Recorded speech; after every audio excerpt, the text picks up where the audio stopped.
বন্ধুরা, তোমরা কি কখনো অনুভব করেছ যে জীবনে হঠাৎ করে কিছু পরিবর্তন হতে শুরু করে? তুমি কি বুঝতে পারছো না? কিছু লক্ষণ যা বারবার আসতে থাকে, কিন্তু তুমি সেগুলো উপেক্ষা করো।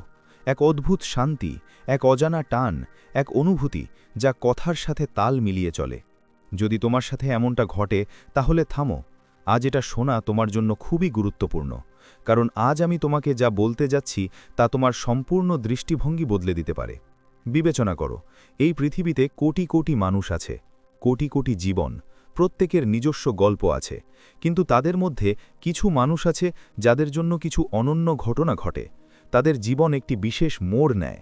তারা অনুভব করতে শুরু করে যে কেউ তাদের সাথে আছে, কোনো অদৃশ্য শক্তি তাদের রক্ষা করছে, কেউ তাদের একটি বৃহত্তম উদ্দেশ্যে প্রস্তুত করছে। এবং যখন এটি ঘটে, তখন ব্যক্তির শরীরে, তাদের মনে এবং তাদের চারপাশে কিছু নির্দিষ্ট লক্ষণ দেখা দেয় যা অস্বাভাবিক। আজ আমরা ঈশ্বর কাউকে বেছে নেওয়ার সময় যে 7টি ঐশ্বরিক লক্ষণ দেখা দেয় তা নিয়ে আলোচনা করব। এবং বন্ধুরা, যখন তুমি পড়ো বা শোনো, তখন তোমার হৃদয়কে জিজ্ঞাসা করো, তুমি কি এই লক্ষণগুলিও অনুভব করো? কিন্তু অপেক্ষা করো বন্ধুরা, আমি তোমাদের জন্য এই ভিডিওটি তৈরি করার জন্য অনেক পরিশ্রম করেছি, তাই বিনিময়ে এই কঠোর পরিশ্রমের ফল অর্থাৎ ভিডিওটি লাইক করো। বন্ধুরা, ভিডিওটি লাইক করো এবং চ্যানেলটি সাবস্ক্রাইব করো। এছাড়াও মন্তব্যে ধন্যবাদ ইউনিভার্স লেখো, যাতে ইউনিভার্স তোমার ইচ্ছা শুনতে পায় এবং তা দ্রুত পূরণ করে। চলুন ভিডিওতে এগিয়ে যাই। প্রথমে নির্বাচিত হওয়ার অর্থ কী তা সম্পর্কে একটু বুঝতে পারি। অনেকেই মনে করেন যে ঈশ্বর যখন কাউকে মনোনীত করেন, তখন সেই ব্যক্তি রাজা হন, অলৌকিক কাজ করেন অথবা স্বর্গ থেকে আলো নেমে আসতে দেখেন। কিন্তু না বন্ধুরা, বাস্তবতা একেবারেই ভিন্ন। ঈশ্বর যখন কাউকে মনোনীত করেন, তখন তিনি তাদের একটি বিশেষ যাত্রায় পাঠান। এমন একটি যাত্রা যা ভিতর থেকে শুরু হয়। প্রথমে আপনাকে ভেঙে দেয়, তারপর আপনাকে মেরামত করে।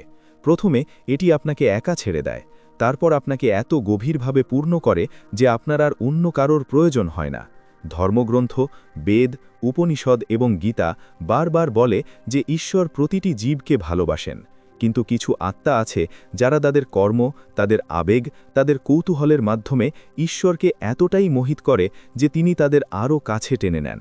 এবং যখন এটি ঘটে, তখন সেই অনন্য প্রক্রিয়া শুরু হয়। তাহলে আসুন সেই 7টি ঐশ্বরিক লক্ষণ অন্বেষণ করি। প্রথম লক্ষণ হল একাকিত্বের প্রতি আকর্ষণ। বন্ধুরা, ঈশ্বর যখন কাউকে মনোনীত করেন, তখন সেই ব্যক্তি প্রথমে যা অনুভব করে তা হল ভিড়ের অদ্ভুত ভয় নয়, বরং ক্লান্তি। যে ব্যক্তি আগে পার্টিতে যেত, বন্ধুদের সাথে প্রচুর হাসি ঠাট্টা করত এবং সর্বত্র উপস্থিত থাকত, সে হঠাৎ করেই এই সমস্ত কিছুতে শূন্যতার অনুভূতি অনুভব করতে শুরু করে। একা বসে থাকা, শান্ত জায়গায় যাওয়া এবং প্রকৃতির কাছাকাছি থাকার মধ্যে তাদের মন আরও শান্তি খুঁজে পায়। লোকেরা তাদের জিজ্ঞাসা করে, তোমার কি হয়েছে, তুমি আগের মতো নেই? এবং ব্যক্তি নিজেই বুঝতে পারে না কেন এই পরিবর্তন ঘটছে। কিন্তু বাস্তবে এই পরিবর্তন ঈশ্বরের কাছ থেকে আসে। যখন ঈশ্বর কারো সাথে কথা বলতে চান, তিনি প্রথমে তাদের শব্দ থেকে সরিয়ে দেন। উদাহরণস্বরূপ, যদি আপনি কারো সাথে ফোনে কথা বলতে চান এবং আপনার চারপাশে প্রচুর শব্দ থাকে, তাহলে আপনি তাদের একটি শান্ত জায়গায় যেতে বলেন। ঈশ্বরও একই কাজ করেন। তিনি আপনাকে ভিড় থেকে, অর্থহীন কথাবার্তা থেকে, নেতিবাচক সঙ্গ থেকে সরিয়ে দেন, যাতে আপনি তার কণ্ঠস্বর শুনতে পান। এবং এই নির্জনতা কেবল বাহ্যিক নয়, এটি অভ্যন্তরীণভাবেও ঘটে। আপনার চিন্তাভাবনা শান্ত হতে শুরু করে। হ্যাঁ, আপনার মনের দৌড় ধীর হতে শুরু করে এবং সেই নীরবতার মধ্যে কখনো কখনো এক অদ্ভুত শান্তির অনুভূতি হয়, যা আপনি কাউকে ব্যাখ্যা করতে পারেন না। আরেকটি লক্ষণ হল স্বপ্নের পরিবর্তন। এটি একটি অত্যন্ত গুরুত্বপূর্ণ লক্ষণ এবং খুব কম লোকই এটি বোঝে। ঈশ্বর যখন কাউকে মনোনীত করেন, তখন সেই ব্যক্তির স্বপ্নে একটি উল্লেখযোগ্য পরিবর্তন ঘটে। তারা এত স্পষ্ট স্বপ্ন দেখতে শুরু করে যে সেগুলো মনে হয় তারা সত্যিই ওই অভিজ্ঞতার মধ্যে যাচ্ছে। সকালে ঘুম থেকে ওঠার পরেও সে এটা মনে রাখে। কখনো কখনো সে স্বপ্ন দেখে যে সে কোনো মন্দিরে আছে, কোনো আলোর কাছে আছে, অথবা কোনো ঐশ্বরিক ব্যক্তিত্ব তার সাথে কথা বলছে। কখনো কখনো সে উড়ে যাওয়ার স্বপ্ন দেখে। কখনো কখনো সে এমন কোনো অজানা জায়গায় আছে যা তবুও পরিচিত এবং সঙ্গীতময় বলে মনে হয়। প্রাচীন ঋষিরা লিখেছেন যে ঈশ্বর স্বপ্নের মাধ্যমেও তার বার্তা পৌঁছে দেন, কারণ ঘুমের সময় একজন ব্যক্তির অহংকার, বুদ্ধি এবং যুক্তি কিছুটা শান্ত হয়ে যায় এবং তারপর ঈশ্বর সরাসরি তার আত্মার সাথে কথা বলতে পারেন।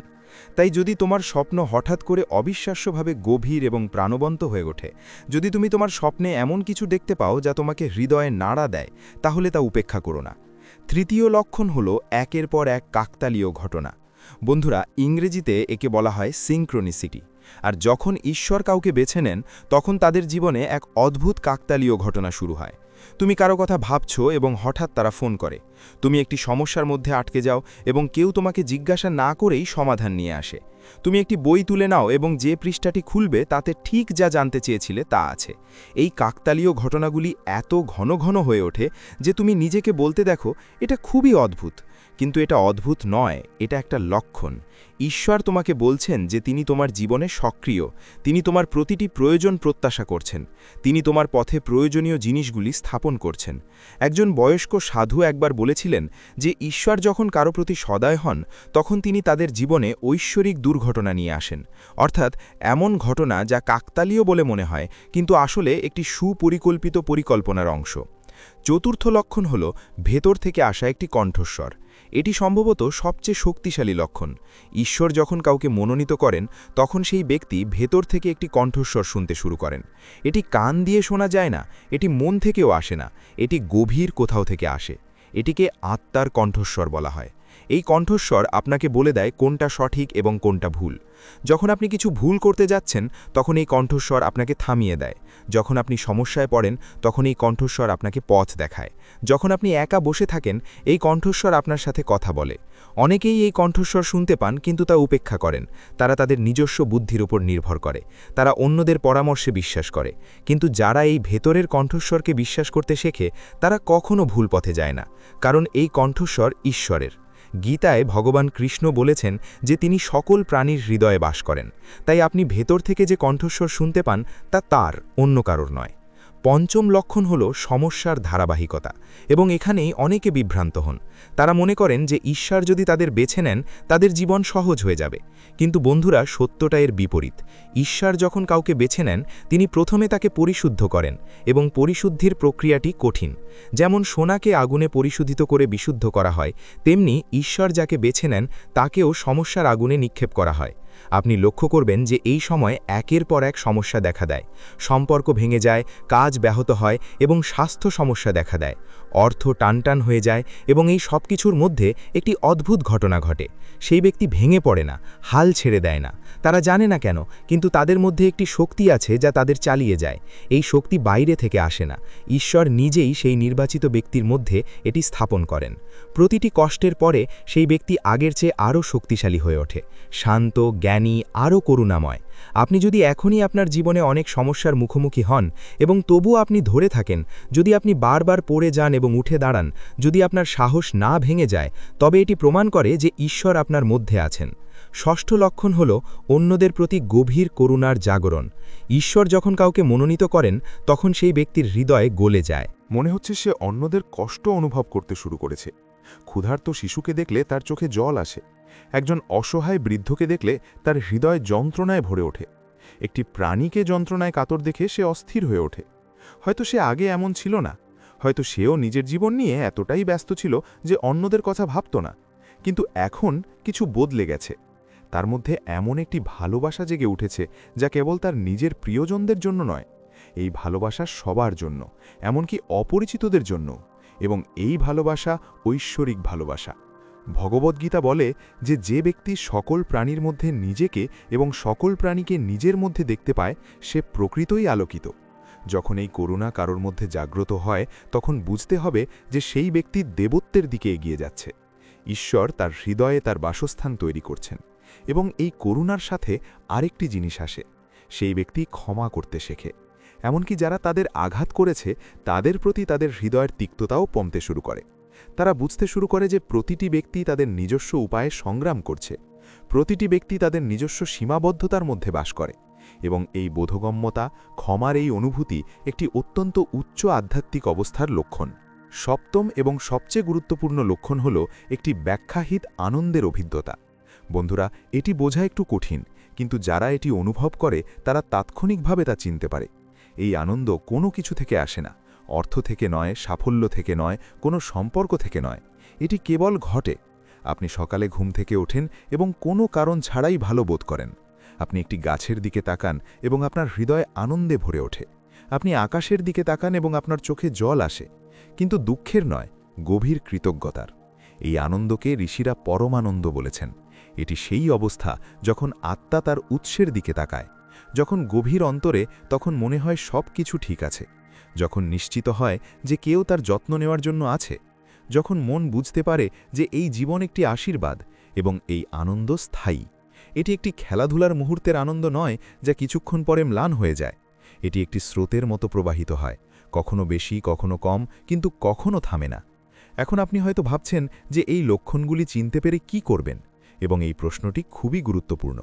কিন্তু অপেক্ষা করুন বন্ধুরা, আমি আপনার জন্য এই ভিডিওটি তৈরি করার জন্য অনেক প্রচেষ্টা করেছি, তাই বিনিময়ে দয়া করে ভিডিওটি লাইক করুন। বন্ধুরা, দয়া করে ভিডিওটি লাইক করুন এবং চ্যানেলটি সাবস্ক্রাইব করুন, এবং মন্তব্যে থ্যাংক দ্য ইউনিভার্স লিখুন, যাতে ইউনিভার্স আপনার ইচ্ছা শুনতে পারে এবং দ্রুত তা পূরণ করতে পারে। আসুন ভিডিওটি চালিয়ে যাই। বন্ধুরা, প্রথমত যখন আপনি এই লক্ষণগুলি চিনবেন তখন আতঙ্কিত হবেন না। এটা কোনো ভীতিকর ব্যাপার নয়, এটা যে কারো সাথেই ঘটতে পারে এমন সবচেয়ে সুন্দর জিনিস। ঈশ্বরকে বেছে নেওয়া কোনো বোঝা নয়, এটি একটি বিশেষ সুযোগ।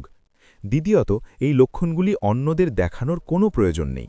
অনেক মানুষ যখন তাদের এমন অভিজ্ঞতা হয় তখন অন্যদের সাথে ভাগ করে নেন, কিন্তু মনে রাখবেন সবাই আপনাকে বুঝতে পারবে না, আর যদি কেউ না বোঝে তাহলে আপনি হতাশ হবেন। তাই এই অভিজ্ঞতাগুলিকে নিজের মধ্যে লালন করুন। এটি আপনার এবং ঈশ্বরের মধ্যে একটি ব্যক্তিগত সম্পর্ক। তৃতীয়ত, আপনার আধ্যাত্মিক অনুশীলন বৃদ্ধি করুন। ঈশ্বর যখন আপনাকে লক্ষণ দিচ্ছেন তখন তিনি আপনার কাছ থেকে কিছু চান। তিনি চান আপনি তার আরও কাছে আসুন। তাই প্রার্থনা করুন, ধ্যান করুন, সেবা করুন এবং সবচেয়ে গুরুত্বপূর্ণ, তার ওপর আস্থা রাখুন। এই বিশ্বাস সহজ নয়। জীবনে যখন ঝড় আসে বিশ্বাস দ্বিধাগ্রস্ত হয়, কিন্তু যারা এই ঝড়ের মধ্যেও ঈশ্বরের হাত ধরে রাখে তারা প্রকৃত ভক্ত, এবং ঈশ্বর এমন লোকদের বেছে নেন। চতুর্থত, আপনার অহংকার ত্যাগ করুন। এটি সবচেয়ে কঠিন কাজ। যখন একজন ব্যক্তি বিশেষ বা নির্বাচিত বোধ করতে শুরু করেন তখন তারা অহংকারী হয়ে উঠতে পারেন, কিন্তু মনে রাখবেন ঈশ্বর প্রথমে যাদেরকে তিনি বেছে নেন তাদের নম্র করেন। ঠিক যেমন বাঁশি কেবল খালি থাকলেই বাজায়, তেমনি ঈশ্বর কেবল তাদের সাথেই কথা বলেন যারা অহংকার মুক্ত। এবার আরেকটি কথা বলি। আমি এটা করতে চাই। আমি আমাদের সামনে কিছু উদাহরণ দিতে চাই যা আমরা সকলেই জানি। মীরাবাইয়ের দিকে তাকান।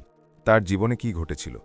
তার শ্বশুরবাড়ির লোকেরা তাকে হয়রানি করেছিল, বিষ প্রয়োগ করেছিল, অপমান করেছিল, কিন্তু তিনি শ্রীকৃষ্ণের উপর বিশ্বাস হারাননি, কারণ তিনি জানতেন যে তিনি নির্বাচিত। এবং তিনি যে সুখ অনুভব করেছিলেন তা কোনো রাজপ্রাসাদে পাওয়া যায় না। কবীরদাসজিকে দেখুন। সরল তাঁতি সম্প্রদায় কখনো তাকে গ্রহণ করেনি, এমনকি হিন্দুরাও নয়, এমনকি মুসলমানরাও নয়। কিন্তু তার ভেতর থেকে যে জ্ঞান বেরিয়ে এসেছিল তা এখনও লক্ষ লক্ষ মানুষকে পথ দেখিয়ে চলেছে, কারণ ঈশ্বর তাদের বেছে নিয়েছিলেন। রামকৃষ্ণ পরমহংসের দিকে তাকান। একজন মন্দিরের পুরোহিত, কিন্তু তিনি এমন দেবত্বের অধিকারী ছিলেন যে বিবেকানন্দের মতো একজন যুক্তিবাদী এবং বুদ্ধিমান ব্যক্তিও তার পায়ের কাছে বসেছিলেন। এই সমস্ত মহান আত্মার মধ্যে একটি জিনিস মিল ছিল। তারা কাকতলীয় ঘটনা, কষ্ট, একাকিত্ব, একটি অভ্যন্তরীণ কণ্ঠস্বর, করুণা এবং সেই নিঃস্বার্থ আনন্দ দ্বারা বেষ্টিত ছিল, এবং তারা সেই লক্ষণগুলিকে চিনতে পেরেছিল। তারা তাদের উপর আস্থা রেখেছিল এবং সেই পথ অনুসরণ করেছিল। বন্ধুরা, আমি আরও একটি জিনিস যোগ করতে চাই। ঈশ্বর কেবল সাধু বা মহান ব্যক্তিদেরই বেছে নেন না, তিনি যে কাউকে বেছে নিতে পারেন। একজন কৃষক, একজন গৃহিণী, একজন ছাত্র, একজন শ্রমিক। ঈশ্বরের জন্য কোনো পার্থক্য নেই। তিনি আত্মাকে দেখেন, তিনি তার জন্য অভ্যন্তরীণ তৃষ্ণা দেখেন। এবং এই তৃষ্ণা কিভাবে জাগে? যখন একজন ব্যক্তি পৃথিবীতে সবকিছু থাকার পরেও মেটাতে অক্ষম হয়, যখন টাকা আসে, সাফল্য আসে, সম্পর্ক আসে, কিন্তু তবুও কিছু অনুপস্থিত থাকে, যখন ভেতরের একটি কণ্ঠস্বর বলে এর চেয়েও বেশি কিছু আছে, এর চেয়েও বড় কিছু। এই মুহূর্তটি যখন আত্মা তার আসল বাড়ির দিকে ফিরে যায়, যখন এই পরিবর্তন ঘটে, যখন এই তৃষ্ণা জাগ্রত হয়, তখন ঈশ্বর আসেন, কারণ তিনি ইতিমধ্যেই সেখানে ছিলেন।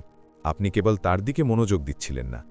এখন আমি একটি খুব গুরুত্বপূর্ণ বিষয়ের দিকে ফিরে আসি। যারা এই সংকেতগুলি অনুভব করেন তারা একটি বড় বিপদের মুখোমুখি হন, এবং সেই বিপদ হল হারিয়ে যাওয়ার ঝুঁকি। যখন একজন ব্যক্তি আধ্যাত্মিক অভিজ্ঞতা অর্জন করতে শুরু করেন তখন কেউ কেউ তাদের বিভ্রান্ত করার চেষ্টা করেন। কেউ কেউ বলে যে তারা পাগল হয়ে যাচ্ছে, অন্যরা বলে যে এটি সব মনের মায়া, অন্যরা বলে যে তাদের সবকিছু ছেড়ে বাস্তব জগতে বাস করা উচিত, এবং এই জিনিসগুলি কখনো কখনো একজন ব্যক্তিকে দ্বিধাগ্রস্ত করে তোলে। অতএব একজন প্রকৃত গুরুর আশ্রয় নেওয়া অপরিহার্য। ধর্মগ্রন্থ অধ্যয়ন করুন, সৎসঙ্গে যোগ দিন, আপনার যাত্রা বোঝেন এমন লোকদের সাথে নিজেকে ঘিরে রাখুন, এবং সবচেয়ে গুরুত্বপূর্ণ, নিজের এবং ঈশ্বরের উপর বিশ্বাস রাখুন। আমি আরও একটি কথা বলতে চাই যে আপনি যদি আপনার জীবনে এই 7টি লক্ষণ দেখেন, তাহলে দয়া করে নিজেকে অন্য কারো সাথে তুলনা করবেন না। প্রতিটি ব্যক্তির আধ্যাত্মিক যাত্রা আলাদা। কেউ কেউ একটি চিহ্ন পায়, কেউ কেউ সবগুলি গ্রহণ করে। কারো কারো যাত্রা দ্রুততর হয়, কারো কারো ধীর। ঈশ্বরের সাথে আপনার সম্পর্ক অনন্য, এটি আপনার কাছে অনন্য। আর যদি মনে হয় তোমার মধ্যে এই লক্ষণগুলো নেই, তাহলে হতাশ হও না। ঈশ্বর সকলের জন্য, তুমিও তার। শুধু তোমার হৃদয় খুলে দাও, শুধু তাকে জিজ্ঞাসা করো, তার সাথে কথা বলো, তাকে বলো যে আমার তোমাকে দরকার, আর সে আসবে। কারণ একজন সাধু একবার বলেছিলেন যে ঈশ্বর আমরা যতটা ভাবি ততটা দূরে নন, তিনি কেবল আমাদের তাকে ডাকার জন্য অপেক্ষা করছেন। তাই আজ থেকে শুরু করে একটা কাজ করো। আজ রাতে ঘুমাতে যাওয়ার আগে একা বসে থাকো, চোখ বন্ধ করো এবং মাত্র 2 মিনিটের জন্য নিজের ভেতরে তাকাও। কোনো মন্ত্রের প্রয়োজন নেই, কোনো বিশেষ পদ্ধতির প্রয়োজন নেই। শুধু তোমার হৃদয়ে ঈশ্বরকে অনুভব করার চেষ্টা করো এবং দেখো কি ঘটে। কখনো কখনো একটি মুহূর্তই যথেষ্ট। প্রকৃত আকাঙ্ক্ষার এক মুহূর্তের এমন শক্তি আছে যা বছরের পর বছর ধরে নকল ভক্তিতে নেই। বন্ধুরা, আমরা সবাই এই পৃথিবীতে যাত্রা করছি, এবং সেই যাত্রার আসল উদ্দেশ্য কেবল অর্থ উপার্জন করা, ঘর তৈরি করা বা খ্যাতি অর্জন করা নয়।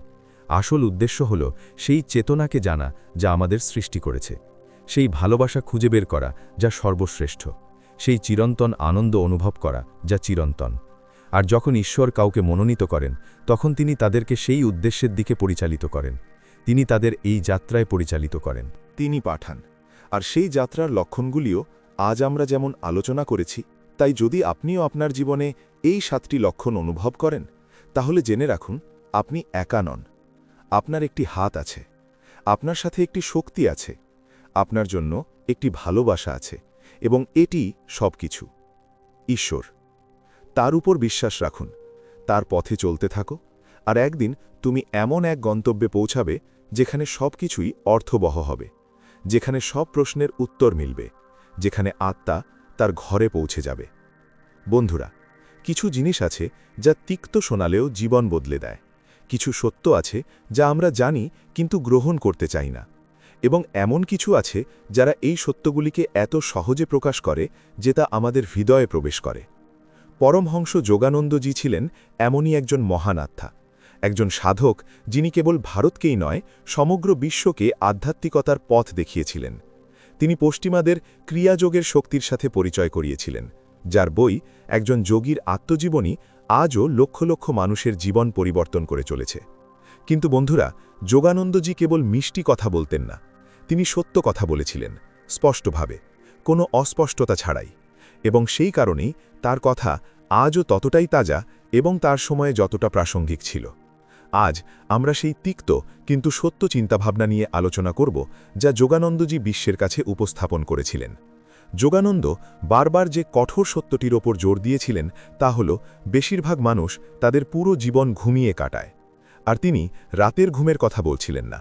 তিনি এমন এক অচেতন অবস্থার কথা বলছিলেন যেখানে একজন ব্যক্তি বেঁচে থাকে, শ্বাস নেয়, খায়, পান করে এবং কাজ করে, কিন্তু সত্যিকার অর্থে জাগ্রত হয় না।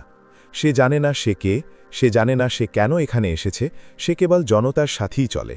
অন্যরা যা করছে সে তাই করে, সে যা চায় তা সে চায়, এবং এই জনতার মধ্যে হারিয়ে একদিন সেই ব্যক্তি মারা যায়, কখনো বুঝতে না পেরে যে তার ভেতরে যে অসীম শক্তি রয়েছে। যোগানন্দ বলতেন যে এটিই সবচেয়ে বড় ট্র্যাজেডি, খনিতে পড়ে থাকা একটি হীরে যা কখনো খনন করা হয় না, চিরকালের জন্য নিভে যাওয়া একটি প্রদীপ, একটি নদী কখনো সমুদ্রে পৌঁছায় না।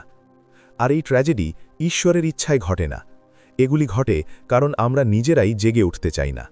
আমরা আমাদের আরামদায়ক ঘুমে এতটাই হারিয়ে যাই যে কেউ আমাদের জাগানোর চেষ্টা করে তাকে আমরা শত্রু মনে করি, এটি যতই কঠোর শোনাক। কারণ যতক্ষণ না আমরা স্বীকার করি যে আমরা ঘুমিয়ে আছি, ততক্ষণ আমরা জেগে ওঠার চেষ্টাও করব না। যোগানন্দজি আরেকটি বিষয়ের ওপর জোর দিয়েছিলেন যে মানুষ তাদের নিজস্ব দুঃখের জন্য দায়ী। এটি শুনতে খুব কঠিন। আমরা সকলেই সঙ্গীত মনে করি যে আমাদের সমস্যার জন্য অন্য কেউ দায়ী, আমাদের বাবা মা দায়ী, আমাদের পরিস্থিতি দায়ী, আমাদের ভাগ্য দায়ী, সমাজ দায়ী। কিন্তু যোগানন্দজি বলেছিলেন যে এই চিন্তাভাবনা মানুষকে আরও গভীর জলাবদ্ধতার মধ্যে ঠেলে দেয়। তিনি বলেছিলেন যে আমরা যে চিন্তাভাবনা করি, আমরা যে অনুভূতি পোষণ করি, আমরা যে কাজ করি, সব একসাথে আমাদের জীবনকে গঠন করে। যদি আপনার জীবনে দুঃখ থাকে, তবে এর মূল আপনার নিচের চিন্তাভাবনার মধ্যেই রয়েছে। যদি আপনার জীবনে একই সমস্যা বারবার ঘটে, তবে এর অর্থ হল আপনার মধ্যে কিছু কন্ডিশনিং, কিছু অভ্যাস, কিছু বিশ্বাস রয়েছে যা সেই সমস্যাগুলিকে চালিত করছে। আর যতক্ষণ না আমরা অন্যদের দোষারোপ করতে থাকি, ততক্ষণ সেই অভ্যন্তরীণ পরিবর্তন হবে না। আর যদি অভ্যন্তরীণ পরিবর্তন না হয়, তবে বাইরের কিভাবে পরিবর্তন হতে পারে? অনেকেই এই কথা শুনে রেগে যেতে পারেন। তারা হয়তো বলতে পারেন যে আমাদের সাথে যা ঘটেছে তা আমাদের দোষ ছিল না, এবং এটি সত্যও হতে পারে। কিন্তু যোগানন্দ বলেছিলেন যে যা করা হয়েছে তা হয়েছে, কিন্তু এরপর কি হবে তা আপনিই ঠিক করতে পারেন। যদি আপনি এই দায়িত্ব না নেন, তাহলে আপনি সর্বদা একজন শিকারের মতো বেঁচে থাকবেন, আর শিকার কখনো মুক্ত হবে না। তৃতীয়ত, যোগানন্দ বারবার এই কঠোর সত্যটি বলেছেন, মানুষ ঈশ্বরকে খোঁজে কিন্তু সত্যিকার অর্থে চায় না। এই উক্তিটি সম্ভবত সবচেয়ে বেদনাদায়ক। কিন্তু একবার ভেবে দেখুন, কত মানুষ মন্দিরে যায়, প্রার্থনা করে এবং উপবাস করে, তবুও তাদের জীবন অপরিবর্তিত থাকে। কত মানুষ ভক্ত বলে দাবি করে, কিন্তু তাদের মধ্যে শান্তি বা আনন্দ খুঁজে পায় না। যোগানন্দ বলতেন যে এর কারণ হল বেশিরভাগ মানুষের ভক্তি আসলে একটি লেনদেন। তারা ঈশ্বরের কাছে টাকা, একটি পুত্র, রোগের নিরাময়, একটি চাকরি চায়, কিন্তু তারা নিজেদের দিতে অনিচ্ছুক। তারা ঈশ্বরকে খুঁজে পেতে চায়, কিন্তু তারা তাদের পার্থিবতা, তাদের অহংকার, তাদের আকাঙ্ক্ষা ত্যাগ করতে অনিচ্ছুক। এবং এই অর্ধহৃদয় ভক্তি কখনো ফল দেয় না। ঈশ্বর কোনো ব্যবসায়ী নন যিনি লেনদেন করেন। তিনি এমন একটি প্রেম যা সম্পূর্ণরূপে কামনা করে। তিনি চান আপনি আপনার সমস্ত হৃদয় এবং আত্মা নিয়ে তার কাছে আসুন, এবং যতক্ষণ না আপনি এটি করেন, আপনি তাকে খুঁজে পাওয়ার ভান করতে পারেন, কিন্তু আপনি তাকে পেতে পারবেন না। এটি অনেক ধর্মীয় মানুষকে বিরক্ত করতে পারে। তবে যোগানন্দজি ধর্মীয় আচার অনুষ্ঠানের চেয়ে আত্মার গভীরে ডুবে যাওয়ার গুরুত্বের উপর জোর দিয়েছিলেন। তিনি বলেছিলেন যে আপনার সমস্ত আত্মা দিয়ে করা এক মুহূর্তের আন্তরিক প্রার্থনা হাজার প্রার্থনার চেয়েও বেশি কার্যকর। যোগানন্দজি খোলাখুলিভাবে যে চতুর্থ কথাটি বলেছিলেন তা হল মানুষ তাদের ইন্দ্রিয়ের দাস, এবং তারা তা উপলব্ধিও করে না। আমরা মনে করি আমরা স্বাধীন, আমরা মনে করি আমরা নিজেরাই সিদ্ধান্ত নিই, কিন্তু বাস্তবে আমরা আমাদের ইন্দ্রিয়গুলি যা চায় তা করি। আমরা যা সুস্বাদু মনে হয় তা খাই, এমনকি যদি তা আমাদের জন্য খারাপও হয়। আমরা ঘন্টার পর ঘন্টা বিনোদনমূলক বলে মনে হয় তাতে নিজেদের ডুবিয়ে রাখি, এমনকি যদি তা আমাদের সময়ের অপচয় হয়। আমরা যা আরামদায়ক তা বেছে নিই, এমনকি যদি গুরুত্বপূর্ণ কাজ অসম্পূর্ণ থেকে যায়। যোগানন্দজি বলেছিলেন যে ইন্দ্রিয়ের এই দাসত্ব একজন ব্যক্তিকে তার প্রকৃত স্বভাব থেকে দূরে নিয়ে যায়, কারণ মানুষের প্রকৃত স্বভাব হল আনন্দ, শান্তি এবং প্রেম। কিন্তু যখন কেউ ক্রমাগত ইন্দ্রিয়ের পিছনে ছুটে যায়, তখন এই প্রকৃত আনন্দ কখনো অর্জিত হয় না। প্রতিবার যখন কিছু অল্প সময়ের জন্য ভালো লাগে, তখন শূন্যতা ফিরে আসে, এবং এই শূন্যতা ব্যক্তিকে একটি নতুন আকাঙ্ক্ষার দিকে ঠেলে দেয়। এটি এমন একটি চক্র যা কখনো শেষ হয় না। যতক্ষণ না একজন মানুষ এই চক্র ভাঙতে শেখে, যতক্ষণ না সে তার ইন্দ্রিয়ের উপর কর্তৃত্ব অর্জন করে, ততক্ষণ সে প্রকৃত স্বাধীনতা খুঁজে পায় না। আর ইন্দ্রিয়ের উপর কর্তৃত্ব অর্জনের পথ কি? যোগানন্দ বলতেন যে এই পথ হলো ধ্যানের, যোগের, ভেতরে যাওয়ার পথ। যখন তুমি ভেতরে যাও, যখন তুমি সেই প্রকৃত আনন্দের সামান্যতম স্বাদ আস্বাদন করো, তখন বাহ্যিক জিনিসের দীপ্তি ম্লান হতে শুরু করে। যোগানন্দ যে পঞ্চম কঠোর সত্যটি খুব স্পষ্টভাবে বলেছিলেন তা হলো বেশিরভাগ সম্পর্ক আসলে প্রয়োজনের বন্ধন, ভালোবাসার নয়। অনেকেই এটা শুনে অস্বস্তি বোধ করেন, কিন্তু গভীরভাবে ভাবুন, আমাদের সম্পর্কের মধ্যে আমরা ঠিক হচ্ছি। আমরা নিরাপত্তা, সাহচর্য এবং পরিচয় খুঁজি। আমরা চাই কেউ আমাদের বুঝুক, প্রশংসা করুক, আমাদের চাহিদা পূরণ করুক। আর যখন কেউ তা না করে, তখন আমরা রেগে যাই। যোগানন্দজি বলতেন যে এই প্রয়োজন ভিত্তিক সম্পর্কগুলি সত্যিকারের ভালোবাসা নয়। সত্যিকারের ভালোবাসা হলো নিঃশর্ত। এটি গ্রহণে নয়, দেওয়ার মধ্যে আনন্দ খুঁজে পায়।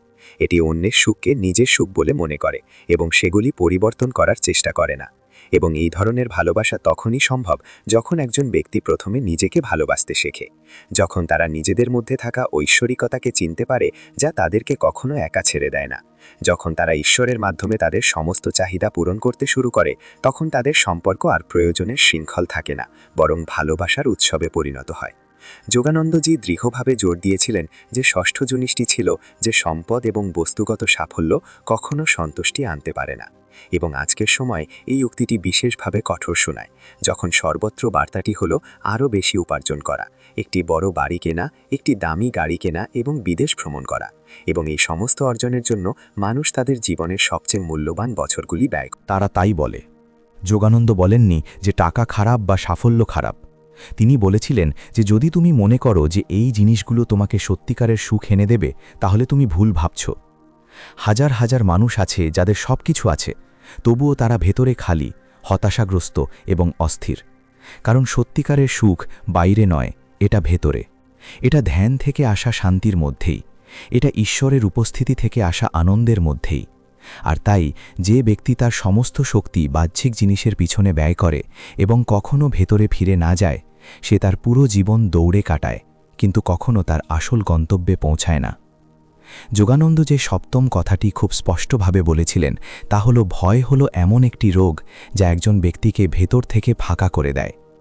এটি ভয়ের জন্ম দেয় এবং বেশিরভাগ মানুষই এই যন্ত্রণায় ভোগে। ব্যর্থতার ভয়, মৃত্যুর ভয়, একাকিত্বের ভয়, সম্পর্কে মানুষ কি বলবে এই ভয়, ভবিষ্যতের ভয়। এবং এই ভয় একজন ব্যক্তিকে তার প্রকৃত সম্ভাবনা থেকে অনেক দূরে রাখে। যোগানন্দ বলতেন যে ভয়ের একমাত্র নিরাময় হল ঈশ্বরে বিশ্বাস। যখন আপনি জানেন যে আপনার ভিতরে একটি অসীম শক্তি রয়েছে, আমি তোমার সাথে আছি, যখন তুমি বিশ্বাস করো যে যা কিছু ঘটে তা ভালোর জন্যই ঘটে, তখন ভয়ের কোনো অবকাশ থাকে না। কিন্তু এই বিশ্বাস কোথা থেকে আসে? এটা ধ্যান থেকে আসে, এটা আধ্যাত্মিক অনুশীলন থেকে আসে, এটা তোমার ভেতরের অভিজ্ঞতা থেকে আসে। এই অভিজ্ঞতা ছাড়া বিশ্বাস কেবল একটি শব্দ। যখন তুমি ভেতরে ঈশ্বরকে অনুভব করো, তখন বিশ্বাস একটি জীবন্ত শক্তি হয়ে ওঠে। তারা তাই বলে। যোগানন্দ বলেননি যে টাকা খারাপ বা সাফল্য খারাপ। তিনি বলেছিলেন যে যদি তুমি মনে করো যে এই জিনিসগুলো তোমাকে সত্যিকারের সুখ এনে দেবে, তাহলে তুমি ভুল ভাবছ। হাজার হাজার মানুষ আছে যাদের সবকিছু আছে, তবুও তারা ভেতরে খালি, হতাশাগ্রস্ত এবং অস্থির। কারণ সত্যিকারের সুখ বাইরে নয়, এটা ভেতরে। এটা ধ্যান থেকে আসা শান্তির মধ্যেই, এটা ঈশ্বরের উপস্থিতি থেকে আসা আনন্দের মধ্যেই। আর তাই যে ব্যক্তি তার সমস্ত শক্তি বাহ্যিক জিনিসের পিছনে ব্যয় করে এবং কখনো ভেতরে ফিরে না যায়, সে তার পুরো জীবন দৌড়ে কাটায়, কিন্তু কখনো তার আসল গন্তব্যে পৌঁছায় না। যোগানন্দ যে সপ্তম কথাটি খুব স্পষ্টভাবে বলেছিলেন তা হল, ভয় হল এমন একটি রোগ যা একজন ব্যক্তিকে ভেতর থেকে ফাঁকা করে দেয়। এটি ভয়ের জন্ম দেয় এবং বেশিরভাগ মানুষই এই যন্ত্রণায় ভোগে। ব্যর্থতার ভয়, মৃত্যুর ভয়, একাকিত্বের ভয়, সম্পর্কে মানুষ কি বলবে এই ভয়, ভবিষ্যতের ভয়। এবং এই ভয় একজন ব্যক্তিকে তার প্রকৃত সম্ভাবনা থেকে অনেক দূরে রাখে। যোগানন্দ বলতেন যে ভয়ের একমাত্র নিরাময় হল ঈশ্বরে বিশ্বাস। যখন আপনি জানেন যে আপনার ভেতরে একটি অসীম শক্তি রয়েছে, আমি তোমার সাথে আছি, যখন তুমি বিশ্বাস করো যে যা কিছু ঘটে তা ভালোর জন্যই ঘটে, তখন ভয়ের কোনো অবকাশ থাকে না। কিন্তু এই বিশ্বাস কোথা থেকে আসে? এটা ধ্যান থেকে আসে, এটা আধ্যাত্মিক অনুশীলন থেকে আসে, এটা তোমার ভেতরের অভিজ্ঞতা থেকে আসে। এই অভিজ্ঞতা ছাড়া বিশ্বাস কেবল একটি শব্দ। যখন তুমি ভেতরে ঈশ্বরকে অনুভব করো, তখন বিশ্বাস একটি জীবন্ত শক্তি হয়ে ওঠে। এটা চলে যায়। যোগানন্দজি যে অষ্টম বিষয়টিকে অত্যন্ত গুরুত্বপূর্ণ বলে মনে করতেন তা হল, মানুষ রোগকে তার শরীরের চেয়ে বেশি মনে শোষণ করে। আজকের বিজ্ঞানও এটা মেনে নেয়। মনস্তাত্ত্বিক রোগ নিয়ে অনেক গবেষণা হচ্ছে, কিন্তু যোগানন্দজি কয়েক দশক আগে এই কথাটি বলছিলেন। তিনি বলেছিলেন যে নেতিবাচক চিন্তাভাবনা, রাগ, ঈর্ষা, উদ্বেগ, ভয় সবই শরীরে রোগের বীজ বপন করে। যখন নেতিবাচক চিন্তাভাবনা দীর্ঘ সময় ধরে মনের মধ্যে থাকে, নেতিবাচকতা শরীরকে দুর্বল করে দেয়। আর সেই কারণেই শুধুমাত্র ঔষধ দিয়ে চিকিৎসা অসম্পূর্ণ। মন সুস্থ না হলে শরীর কখনোই সম্পূর্ণ সুস্থ হবে না। যোগানন্দ ক্রিয়াযোগ এবং ধ্যানকে সবচেয়ে শক্তিশালী ঔষধ বলে মনে করতেন। তিনি বলেছিলেন যে যখন একজন ব্যক্তি তার মনকে শান্ত করতে এবং ইতিবাচক শক্তিতে পূর্ণ করতে শেখে, তখন তার শরীর নিজেকে সুস্থ করতে শুরু করে। এটি জাদু নয়, এটি একটি বৈজ্ঞানিক সত্য। যোগানন্দ বারবার যে নবম তিক্ত সত্যের উপর জোর দিয়েছিলেন তা হল, খারাপ সঙ্গ একটি ধীর বিষ, এবং এটি একটি গভীর সত্য। আমরা সকলেই জানি যে সঙ্গ একটি প্রভাব ফেলে, কিন্তু আমাদের পুরানো অভ্যাস এবং দুর্বলতার কারণে আমরা এমন লোকদের সাথে মেলামেশা করি যারা আমাদের নিচে টেনে নিয়ে যায়। যোগানন্দ বলতেন যে একজন মানুষ চুম্বকের মতো। আপনি যাদের সাথে নিজেকে ঘিরে রাখেন তাদের মতোই আপনি একই শক্তি আকর্ষণ করেন। আপনি যদি নিজেকে নেতিবাচক, অভিযোগকারী, ঈর্ষান্বিত এবং অলস লোকেদের সাথে ঘিরে রাখেন, সঙ্গীতে আপনি যতই প্রচেষ্টা করুন না কেন, তারা আপনাকে প্রভাবিত করবে। এই কারণেই তিনি সর্বদা সৎসঙ্গের ওপর জোর দিয়েছিলেন। নিজেকে এমন লোকদের সাথে ঘিরে রাখুন যারা আপনাকে উন্নত করে, যারা আপনার আত্মাকে জাগ্রত করে, যারা আপনাকে সত্যের দিকে নিয়েছে। যদি এমন মানুষ তোমার আশেপাশে না থাকে, তাহলে মহান সাধকদের বই পড়ো। তাদের চিন্তার সঙ্গ সবচেয়ে খারাপ সঙ্গকেও মুছে ফেলতে পারে।